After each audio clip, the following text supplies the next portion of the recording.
Hello friends, मैं हूं चेतन श्याम दसानी और आज हम बात करेंगे ऑपरेटर बाइंग।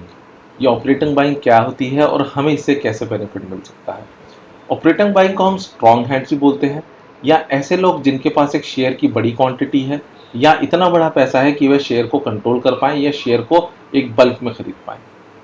और इससे हम क्या बेनिफिट मिलेगा। हम ऑपरेटर तो नहीं बन सकते, ना ही मैं ऑपरेटर हूं, ना ही कोई जो वीडियो देख रहा है मुझे लगता है वह ऑपरेटर होगा। पर हम ऑपरेटर की ट्रांजैक्शन से या पता लगा कि अब ये ऑपरेटर घुसा है, हम उसमें फायदा जरूर उठा सकते हैं। इसका एग्जांपल है जीएसपीएल। जीएसपीएल का 2-3 दिन पहले न्यूज आई कि अचानक से वह गवर्नमेंट के पास गए, उन्होंने बोला कि भाई इस बार हमें प्राइस इंक्रीज करना है। प्राइस इंक्रीज तो हुआ नहीं, उल्टा उनको जवाब मिला आप इंक्रीज तो छोड़ दीजिए, अब आपको प्राइस डिक्रीज करना पड़ेगा, और डिक्रीज भी ऑलमोस्ट 47%। यह एक बहुत ही बुरी न्यूज थी कंपनी के लिए। अब क्या हुआ, सुबह सुबह 9 बजे मैनेजमेंट आई, उन्होंने समझाया कि ये हमें क्यों करना पड़ा और ये जो नहीं हुआ, ये जो हमें प्राइस अब डिक्रीज करना पड़ेगा उसका क्या इम्पैक्ट है।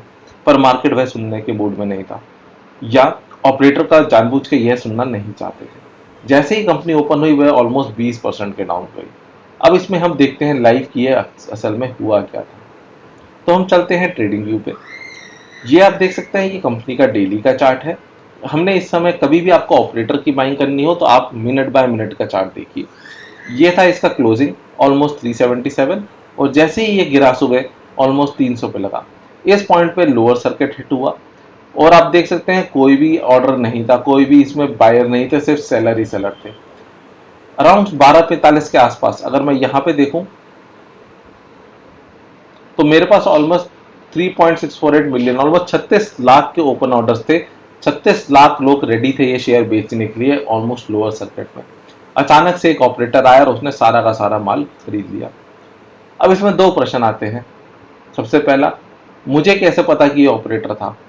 तो आप देख सकते हैं 36 लाख शेयर कोई रिटेल के बस की बात नहीं है। मैं, आप या कोई भी बंदा एक झटके में 36 लाख शेयर नहीं खरीद सकता है, वो भी एक कंपनी के। दूसरा प्रश्न आता है, तो हम कैसे बताएं कि ऑपरेटर था, या फिर ऑपरेटर ने आखिर तक क्यों वेट किया, वो धीरे धीरे करके भी तो खरीद लेता था, एक साथ क्यों खरीदे। इसका रीजन सिंपल है, ये डिमांड सप्लाई का खेल है। अगर आप सपोज थोड़े शेयर खरीदते तो क्या होता, प्राइस बढ़ जाता, फिर वह थोड़े और खरीदता, फिर प्राइस बढ़ता। थोड़ी देर में रिटेलर भैया लोग आए थे, कह रहे ये तो लगता है न्यूज का इतना इंपैक्ट नहीं है, हम भी थोड़ा हाथ में गंगा गंगा में हाथ धो लेते हैं, तो वह भी खरीद लेते। अल्टीमेटली क्या होता, ऑपरेटर को जो शेयर थे जो इस प्राइस से मिले लोअर सर्किट में, वह उसे लोअर सर्किट में नहीं मिलते, लोअर सर्किट ऊपर उठ जाता, जिससे उसका बेनिफिट नहीं होता। तो उसने क्या किया, उसने वेट किया, कुछ भी शेयर नहीं खरीदे जब तक एक ऐसी क्वांटिटी ना आए जिसमें उसे सेटिस्फैक्शन हो। तब उसने एक झटके में सारे के सारे शेयर खरीद डाले, और फिर वह शांत बैठ गया। फिर थोड़े समय बाद फिर वही ऑपरेटर एक्टिव हुआ और वह ने सारे शेयर बेच दिए, और बीच का प्रॉफिट उसका हुआ और उसने कुछ अपने शेयर अपने पास रख लिए। तो यह तो हुआ ऑपरेटर। पर यह आपका पैसा है, इससे हमें क्या बेनिफिट है, यहां ये श्योर शर्त गारंटी कैसे कह सकते हैं। तो इसका दूसरा कंफर्मेशन तरीका है, जैसे हम अकाउंट से पढ़ते हैं डबल एंट्री बुक कीपिंग। जब भी आप एक क्रेडिट हो तो एक डेबिट होगा, सेम इसमें भी है। जब भी आप कुछ भी टेस्ट करिए, कुछ भी आपको आपको हाइपोथेसिस हो, सिनॉप्सिस हो, आप उसे एक बारी फिर से बैक टेस्ट कीजिए, डबल चेक कीजिए। तो इससे हमें दिखा कि हाँ भाई लगता है कोई ऑपरेटर तो है, स्ट्रॉन्ग हैंड्स है, पर मैं उसे कैसे आइडेंटिफाई करूँ। तो इस थीसिस को हम टेस्ट करने के लिए जीएसपीएल के स्क्रीनर पे जाते हैं। मैं यहाँ पे गया, इसके रिसेंट ट्रेड में गया, मैं 22 तारीख को गया, तो मुझे दिख रहा है कि ऑलमोस्ट 29,04,687 उसने 304 में खरीदे, और 26 लाख के आसपास 305। अब ये डेटा उससे मैच करता है, वहां भी हमारे 30 लाख के आसपास थे और ये 29 लाख के, विच मीन्स सेतु सिक्योरिटीज ने शेयर 304 रुपए में खरीदे और उतने ही शेयर 1 रुपये पर बेच दिया। लगभग मान लिए 26 लाख के शेयर उसने 305। इसका माने तो 26 लाख शेयर बेचे, उसे 26 लाख शेयर पे 1 रुपए का भी प्रॉफिट हो तो सीधा सीधा 26 लाख शेयर उसने अपनी 26 लाख अपने प्रॉफिट पे रखा जेब में, बाकी 3 लाख उसने अपने पास रखे हैं कि जैसी रिटेलर को ये खबर के बारे में पता चलेगा तो मैं फिर इन शेयर को 3 लाख को बेचूंगा ऊपर सर्किट में और मैं इसे मैं कमाऊंगा। तो इस समय दो चीज पता चली, एक तो ये ऑपरेटर था, दूसरा इसने कुछ शेयर अपने पास अभी रखे हैं, ऑलमोस्ट 3 लाख जो है धीरे धीरे करके निकालेगा कि जब ये न्यूज बाहर आएगी कि ये इतनी इंपैक्टिंग न्यूज नहीं है। तो इससे हमें पता चला ऑपरेटर का बेनिफिट। अब इससे मुझे क्या मिलेगा या आपको क्या मिलेगा, या मैंने इसमें कैसे बेनिफिट किया। जब मुझे सुबह दिखा कि ये तो कुछ ऑपरेटर की न्यूज है, कंपनी का इतना बेनिफिट नहीं है, मैंने पहले कंपनी की स्टडी करी। अगर कंपनी अच्छी है तभी आप कोई भी स्ट्रैटेजी लगाइए। मैंने देखा कंपनी बहुत बेहतरीन है, इसमें हम निवेश कर सकते हैं। फिर हमने देखा कि भाई ये तो ऑपरेटर की है और ऑपरेटर इतना खरीद रहा है, तो मैंने भी कुछ शेयर खरीदे, और जब ये बेचे तो मैंने भी साथ ही साथ बेच दिए। पर मैंने कुछ अपने पास भी रखे हैं, ताकि जब ये न्यूज़ चली जाएगी तो मैं इसे और आगे बड़े दाम पे बेचूंगा। अब मोर स्पेसिफिकली इस न्यूज़ की बात करते हैं। तो कंपनी का जैसे हमने देख सुना कि ये बहुत ही बुरी न्यूज़ है और इससे कंपनी के रेवेन्यू पे इम्पैक्ट करेगा। पर प्रश्न ये आता है कि क्या ये 20% के इम्पैक्ट के लायक न्यूज़ है? क्या इतनी बुरी न्यूज़ है कि शेयर लोअर सर्किट में लग जाए? तो यह जानते हैं ब्रोकरेजेस के बारे में कि ब्रोकरेज का क्या कहना है। सबसे पहले अगर हम पढ़े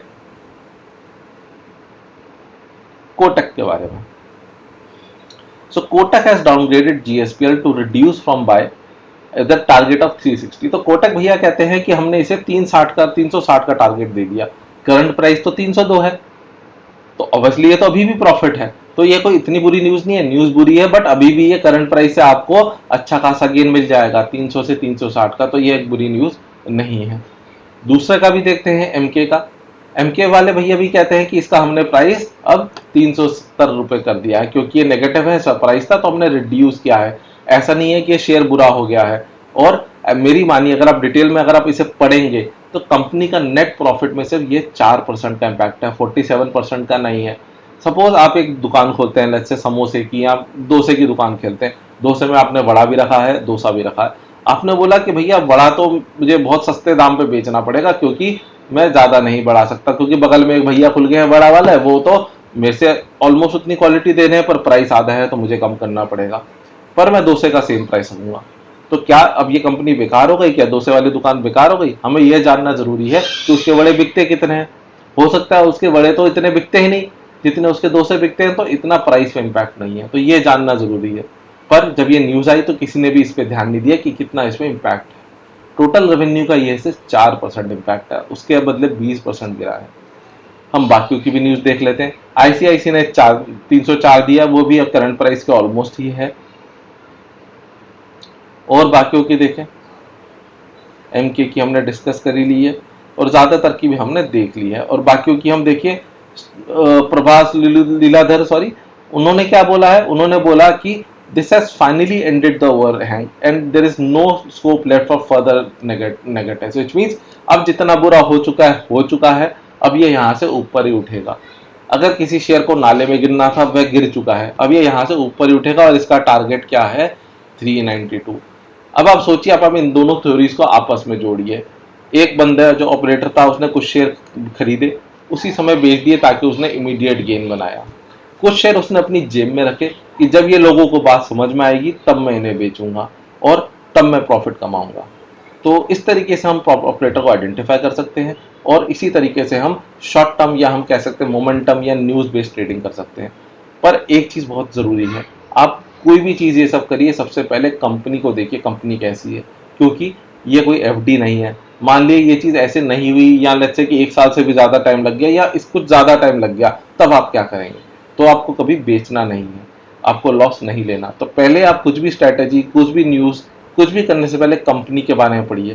कंपनी कैसी है, कंपनी अच्छी है, क्या ये करंट प्राइस ठीक है, तभी इसमें जाके कोई भी स्ट्रैटेजी लगा दिए। अंत में मैं आपको यह कहना चाहूंगा कि यह कोई इन्वेस्टमेंट एडवाइस नहीं है, ये बस एक एजुकेशनल वीडियो है। अगर प्रॉफिट होगा तो वह भी आपका, नुकसान होगा तो वह भी आपका। इसी तरीके से मैं वीडियो बनाता रहूंगा। आप प्लीज़ लाइक कीजिए, शेयर कीजिए, सब्सक्राइब कीजिए। Thank you.